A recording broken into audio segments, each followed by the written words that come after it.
ان باپ کے پیدا ہو کر بائیولوجی کی دنیا میں تہلکہ مچا دیا، پانی کو میپ بنا کر کیمسٹری کی دنیا میں تہلکہ مچا دیا، 2 مچھلیوں اور 5 روٹیوں سے اس پاکزات نے اکنامکس کی دنیا میں تہلکہ مچا دیا، جسم سمیت آسمان پر جا کر فزکس کی دنیا میں تہلکہ مچا دیا۔ اس پاکزات نے الفا اور اومیگا ابتدا انتہا کا بید کھول کر تاریخ کی دنیا میں تہلکہ مچا دیا۔ کوئی میرے بغیر باپ کے پاس نہیں جا سکتا، یہ دعویٰ کر کے پاکزات نے حزبی ٹھیکیداروں اور حکومتوں میں تہلکہ مچا دی۔ یہ پاکزات کون ہے؟ یسوع مسیح، تاریخ کی وہ شخصیت ہے جس کا کوئی نوکر نہیں تھا، ان سب اسے مالک کہہ کر پکارتے۔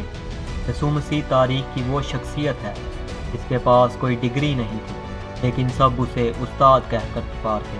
یسوع مسیح کے پاس کوئی میڈیسن نہیں تھی، لیکن اس کے وسیلہ سے شفا کل بھی پاتے تھے اور آج بھی پاتے ہیں۔ یسوع مسیح نے کوئی زمینی فوج نہیں بنائی، پھر بھی اس نے ساری دنیا فتح کر لی۔